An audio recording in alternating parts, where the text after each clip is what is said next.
வணக்கம், நான் doctor Akila, consultant NRG speciality hospitals, Chennai. நம்ம ஹார்ட் ஹெல்த்தியாக இருக்கணும்னா என்னென்ன ஃபுட் எடுத்துக்கலாம், என்னென்ன ஃபுட் அவாய்ட் பண்ணோம் அப்படின்னு பார்க்கலாம். ஃபர்ஸ்ட் எடுத்தோன்னே என்ன ஃபுட் எடுத்துக்கலாம்னு பார்ப்போம்.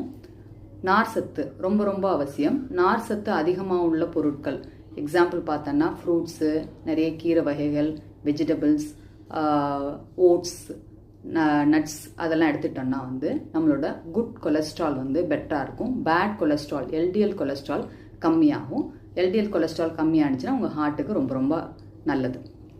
ரெண்டாவது, ஆயில் ஃபுட்டு, அதாவது good oil, omega 3 fatty acid உள்ள ஃபுட்டு.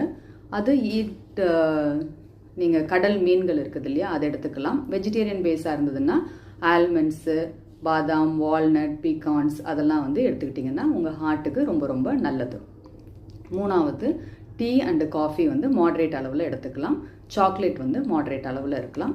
இதெல்லாம் ஹார்ட்டுக்கு ஹெல்த்தியான ஃபுட்டு. ரொம்ப ரொம்ப அவசியம். ஃபுட்டை ஸ்கிப் பண்ணாமல் கரெக்டாக 3 டைம்ஸ் ஃபுட் எடுத்துக்கோங்க, ஸ்ப்ளிட் பண்ணி எடுத்துக்கோங்க. அடுத்தது, எந்தெந்த ஃபுட்டு கண்டிப்பாக அவாய்ட் பண்ணோம் அப்படின்னு பார்ப்போம். ஃபஸ்ட் எடுத்தோன்னா சால்ட். உங்களோட சால்ட் அளவு எவ்வளோ தூரம் கம்மியாக வச்சுக்கிறீங்களோ அவ்வளோ தூரம் உங்களுக்கு பிளட் ப்ரெஷர் மெயின்டைன் ஆகும். 1/2 டீஸ்பூன் சால்ட் ஒரு நாளைக்கு எடுத்தால் போதும்னு அமெரிக்கன் சொசைட்டி சொல்லுது. சால்ட்டை ஆட் பண்ணுறது, தயிர் சாத்துக்கெல்லாம் அவாய்ட் பண்ணுறது ரொம்ப ரொம்ப அவசியம். டோட்டல் சால்ட் இன்டேக்கை கம்மி பண்ணிங்கன்னா உங்கள் கிட்னி ஹெல்த்துக்கும் ரொம்ப ரொம்ப நல்லது. அடுத்தது, saturated fatty acid, fried food, processed food, ஒரே ஆயிலில் திரும்ப திரும்ப யூஸ் பண்ணி ஃப்ரை பண்ணுறது, அதெல்லாம் கண்டிப்பாக அவாய்ட் பண்ணணும். இதில் நமக்கு பேட் கொலஸ்ட்ரால் அதிகமாகுது. பேட் கொலஸ்ட்ரால் அதிகமானுச்சுன்னா கண்டிப்பாக ஹார்ட் பிரச்சனைக்கான வாய்ப்புகள் அதிகம். அடுத்தது நம்ம எப்பயுமே ஃபுட்டை ஸ்கிப் பண்ணாமல் கரெக்டான மீல் டைமில் சாப்பிட்றது ரொம்ப ரொம்ப அவசியம்.